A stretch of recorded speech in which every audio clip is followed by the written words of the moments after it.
you ever see something that other people don't see? We're going to think about that today on Now at Devotions from Trinity Lutheran and Cyrus.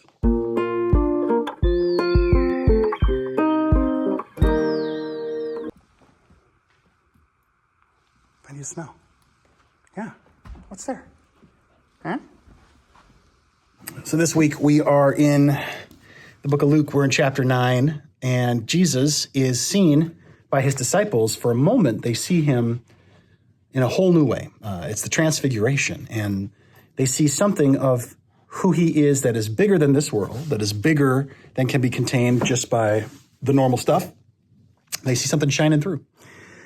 And it kind of begs the question, did they see Jesus as he always is, as he really is? Did they see something that they couldn't see before? Could others see it? Have you had that experience where you see something that's more real than you thought, or something that shines through in a different way? What's that? What do you see? What do you smell? You know, as a former art teacher, back when I used to teach art, I see something in the artwork that kids make that other people don't.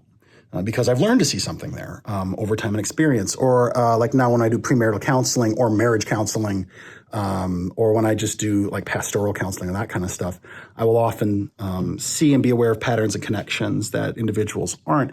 And that doesn't mean I always say something. Sometimes I do. Sometimes I don't. But the life of faith is partially about keeping our eyes trained on something that we see and others don't. And our response to others who don't see ought to be, and we are told and encouraged, that it would be one of love and patience. That isn't always the case. But our insight and our providence from Jesus would allow us the space to take our time and to look for the beauty of Jesus in this world, to act for it, to be patient as it develops.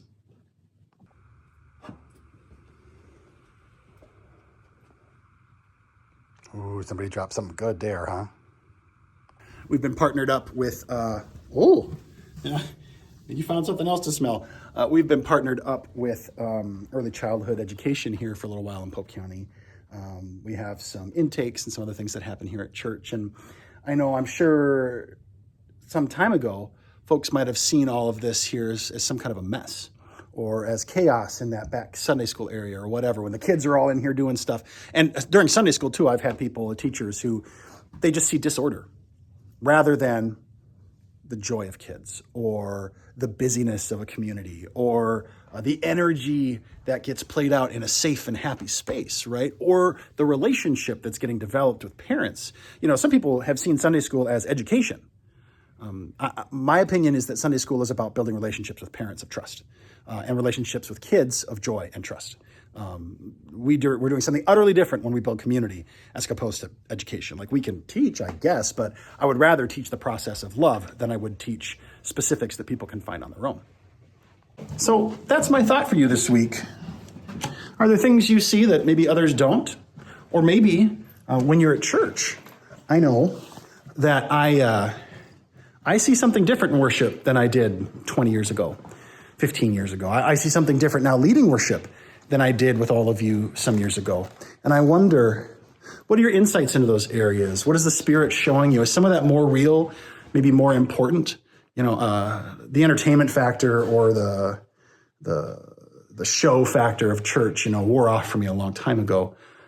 But the patient, ongoing community that gathers, and the truth and the beauty and the love that gets shown in that, I see that more and more. I'm Pastor Chris from Trinity Lutheran and Cyrus. And Daisy, where is she? There she is. Daisy. Oh, too much to sniff. Signing off for now.